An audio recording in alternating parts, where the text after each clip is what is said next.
তোমাদের রোমান সংখ্যায় আগের ক্লাসে আলোচনা করা হয়েছিল রোমান সংখ্যা থেকে হিন্দু আরবিক সংখ্যা এবং হিন্দু আরবিক সংখ্যা থেকে রোমান সংখ্যায় তোমাদের লেখার কী করে কায়দাগুলো এবং তাদের যে বিশিষ্ট নিয়মগুলো আছে সেইগুলো বলা হয়েছিল। আজকে তোমাদের সঙ্গে আলোচনা করা হবে বীজগাণিতিক চলরাশির ধারণা, পেজ 62তে তোমাদের বীজগাণিতিক চলরাশির ধারণা। তোমরা এই প্রথম বীজগণিত শিখতে চলেছ, তো সেখানে কিছু অজ্ঞাত রাশি পাবে। অজ্ঞাত রাশি বলতে আমরা পাটিগণিতে নির্দিষ্ট সংখ্যা নিয়ে গণনা করতাম বা হিসাব করতাম, 5, 7, 525 ইত্যাদি সংখ্যাগুলো নির্দিষ্ট। এদেরকে নিয়ে আমরা যোগ বিয়োগ করলে একটি নির্দিষ্ট উত্তর পাব। কিন্তু বীজগাণিতিকে চলরাশি বললে সেখানে কিছু অজ্ঞাত রাশি নিয়ে আমরা আলোচনা করব এবং সেই অজ্ঞাত রাশিকে প্রশ্ন অনুসারে সেখানে সমীকরণ গঠন করে এগোলে আমরা অজ্ঞাত রাশির মান জ্ঞাত হবে, অর্থাৎ জানা যাবে। এই অজ্ঞাত রাশিগুলিকে আমরা বীজগণিতে সাধারণত ছোটো হাতের X, Y, Z, A, B, C, M, N, P এরকম ইত্যাদি আরও অনেক ছোটো হাতের লেটার নিয়ে আমরা ধরে এগোতে পারি এবং তারপর এর গণনা করা হবে। যেমন দেখো তোমাদের বইতে এখানে দেখো দিয়েছে পেজ 62তে যে সাইকেলের চাকা 3টে আছে, রিক্সার চাকা, সাইকেলের চাকা আমরা জানি 2টি। তাহলে যদি 8টি সাইকেল হয় তাহলে মোট চাকার সংখ্যা হবে 8 দুগুণে 16টি, কেন সাইকেলের চাকার সংখ্যা 2টি আমরা জানি। তাহলে মোট চাকার সংখ্যা হবে 8টি সাইকেলে 2 ইন্টু সাইকেলের সংখ্যা 8 হলে 16টি, 20 হলে 20 ইন্টু 2 40টি। কিন্তু যদি সাইকেলের সংখ্যা একটা অজ্ঞাত রাশি হয় এন, ছোটো হাতের এন, তাহলে মোট চাকার সংখ্যা হয়ে যাবে 2 ইন্টু এন, অর্থাৎ 2n।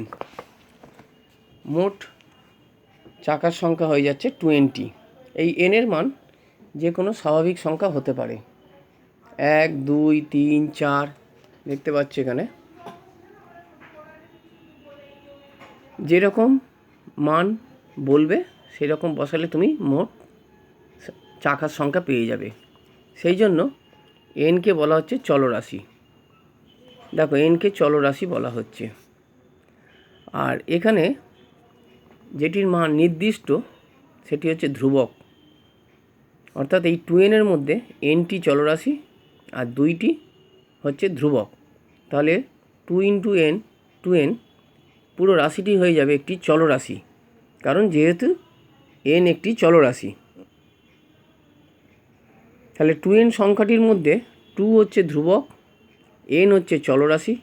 যেহেতু ধ্রুবক রাশির সঙ্গে চলরাশি গুণ করা হচ্ছে, সুতরাং 2n একটি চলরাশি। চলরাশির সঙ্গে যে কোনো সংখ্যা যোগ বিয়োগ গুণ ভাগ করা যায়, ফলে সমগ্র রাশিটি তখন চলরাশিতেই পরিণত হয়ে যাচ্ছে, কারণ যেহেতু আমরা চলরাশির মানটি নির্দিষ্টভাবে জানছি না। যতক্ষণ না জানছি ততক্ষণ এটা চলরাশি, যখনই জেনে যাব তখন এটা হয়ে গেল জ্ঞাত রাশি, অর্থাৎ ধ্রুবক হয়ে গেল। এখানে দেখো বলেছে চলরাশির নির্দিষ্ট করতে A B C X Y Z dot dot dot এইরকম আরও অনেক কিছু ধরতে পারি। রিক্সার সংখ্যা, আমরা রিক্সাতে চাকার সংখ্যা জানি, একটা রিক্সায় 3টে, তাহলে 2 হলে 3 একে 3, 2 হলে 3 দুগুণে 6, 3টে রিক্সাতে 3 তিরিকে 9। এরকম যদি এনটি রিক্সা বা এক্সটি রিক্সা হয় তাহলে 3x, এক্স ইন্টু 3 অর্থাৎ মোট চাকার সংখ্যা হবে 3xt, যেখানে x একটি চলরাশি, x এর মান যত ইচ্ছা হতে পারে। সেই রকম ট্যাক্সির ক্ষেত্রে আমরা জানি ট্যাক্সির চাকার সংখ্যা 4টি, তাহলে যদি একটি ট্যাক্সি হয় তাহলে মোট চাকার সংখ্যা 4xt। একটি ত্রিভুজের 3টি বাহু, তাহলে যদি 4টে ত্রিভুজ হয়, 3 4 12টি বাহু। যদি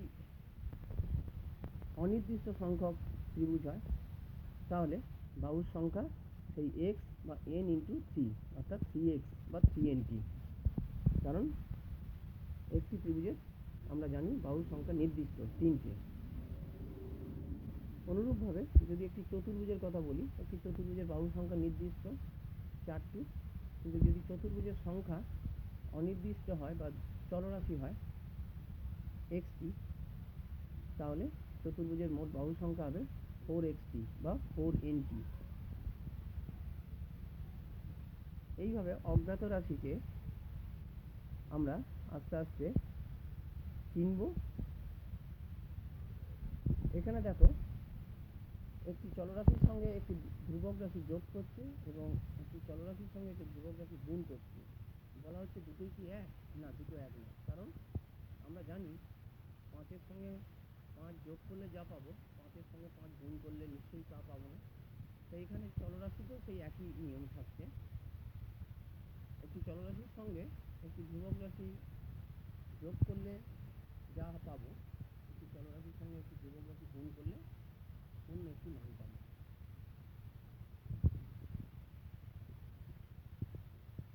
এইভাবে তোমাদের এখানে বিভিন্ন রকম চলরাশি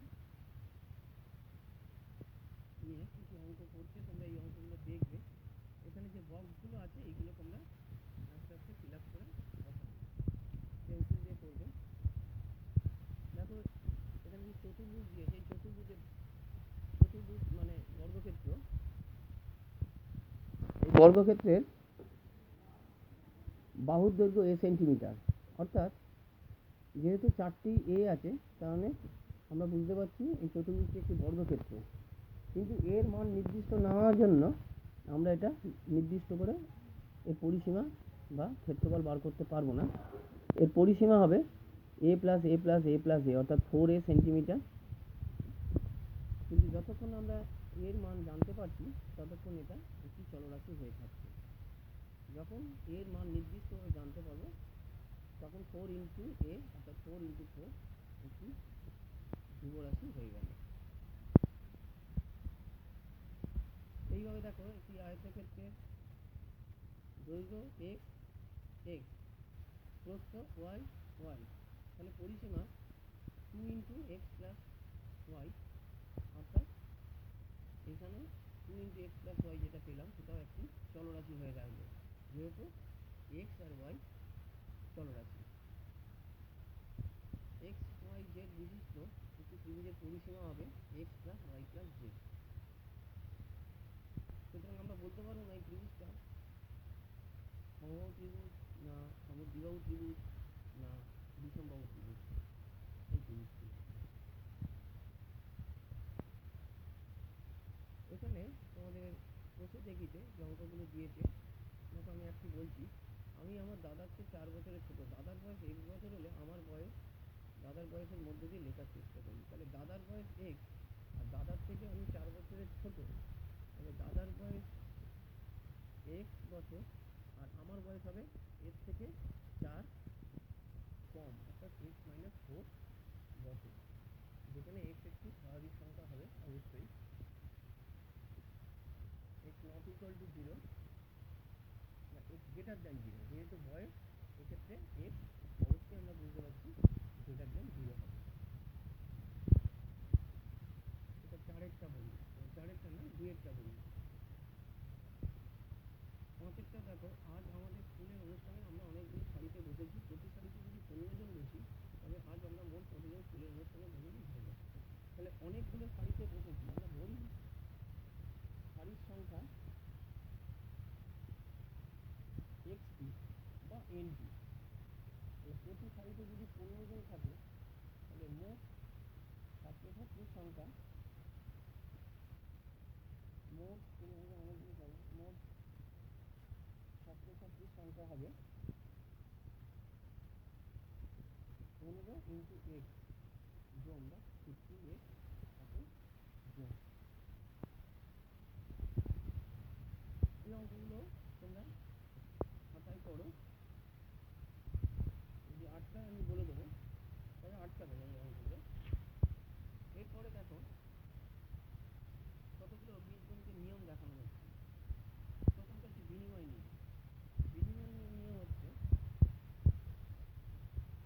এক্স প্লাস ওয়াই যা মান পাবো ওয়াই প্লাস এক্সও তাই মান পাবো। উদাহরণ হিসেবে একটা দেখো, 3 প্লাস 6 যা হয় 6 প্লাস 3 কিন্তু তাই হয়। গুণের ক্ষেত্রেও সেই রকম, এক্স ইন্টু ওয়াই যা হবে ওয়াই ইন্টু এক্সও তাই হবে ধনাত্মক সংখ্যার ক্ষেত্রে বা ঋণাত্মক সংখ্যার ক্ষেত্রে। দুটি ধনাত্মক হতে হবে, দুটি ঋণাত্মক হতে হবে।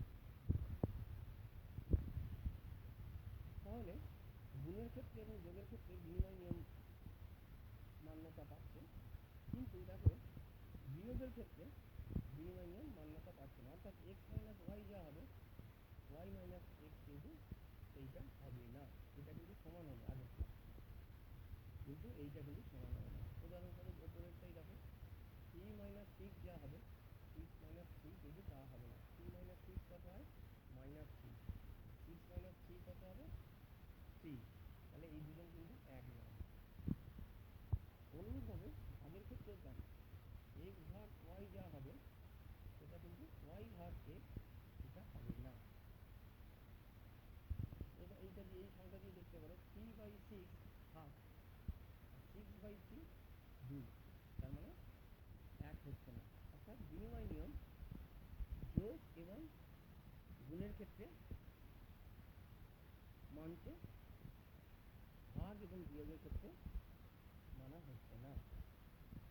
এইভাবে পরের কথা দেখো, আরেকটি নিয়ম আছে বিচ্ছেদ নিয়ম। বিচ্ছেদ নিয়ম বলতে X into Y plus Z, একে বিচ্ছেদ করলে হবে X Y plus X Z, এটাকে বলা হয় বিচ্ছেদ নিয়ম।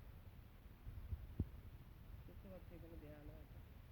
অনুরূপভাবে তুমি আরও রাশি বাড়িয়ে আরও তুমি এইরকম তৈরি করতে পারো। এরপর তোমাদের নিজে করি 5.2 দেখো দিয়েছি এই যে ধ্রুবক ও চল। দেখো এক্স প্লাস 3 এর মধ্যে দুইটি সংখ্যাটি হচ্ছে ধ্রুবক আর একটি হচ্ছে চল। তাহলে চলের সঙ্গে ধ্রুবক যদি যোগ করি তাহলে রাশিটি হয়ে যাচ্ছে চলরাশি, কারণ যেহেতু এক্স এর মান আমরা জানি না। অনুরূপভাবে 5 একটি ধ্রুবক রাশি, 6 একটি ধ্রুবক রাশি কিন্তু ওয়াই চলরাশি। চলরাশি থেকে যদি একটি ধ্রুবক রাশি বিয়োগ করা হয় তাহলে এই রাশিটি হয়ে থাকছে চলরাশি, কারণ যেহেতু আমরা ওয়াই এর মান জানি না। পি একটি চলরাশি, 2p চলরাশি, তার সঙ্গে 8 যোগ করা হলে চলরাশি হয়ে যায়, কিন্তু পুরো রাশিটি হচ্ছে চলরাশি। কিন্তু এখানে 8 হচ্ছে ধ্রুবক, 2ও ধ্রুবক, কিন্তু যেহেতু p এর সঙ্গে এদের যোগ বিয়োগ গুণ ভাগ ইত্যাদি করা থাকছে সেইগুলো পুরো রাশিটা কিন্তু চলরাশি হয়ে যাচ্ছে, যেহেতু একটি অজ্ঞাত রাশি তার মধ্যে বসানো আছে। প্রতিটা ক্ষেত্রেই তাই হচ্ছে, কিন্তু একমাত্র এই রাশিটি বিএফটা আর ইএফটা এরা হচ্ছে ধ্রুবক, বাদবাকি কিন্তু প্রত্যেকের রাশিটি কিন্তু চলরাশি। কিন্তু মনে রাখবে সংখ্যা যেগুলো সেগুলো নির্দিষ্ট। 15 হচ্ছে এখানে ধ্রুবক, কিন্তু জেড হচ্ছে চলক, ধ্রুবকের সঙ্গে চলরাশি গুণ করলে গুণফল হচ্ছে চলরাশি। এটাও তাই, এটা একটা চলরাশি, এক্স চলরাশি, ওয়াই চলরাশি, ওয়াইয়ের সঙ্গে 2 ধ্রুবক গুণ হচ্ছে, কিন্তু এটা চলরাশি, চলরাশির সঙ্গে আবার একটা চলরাশি যোগ হলে এটাকে বলা হচ্ছে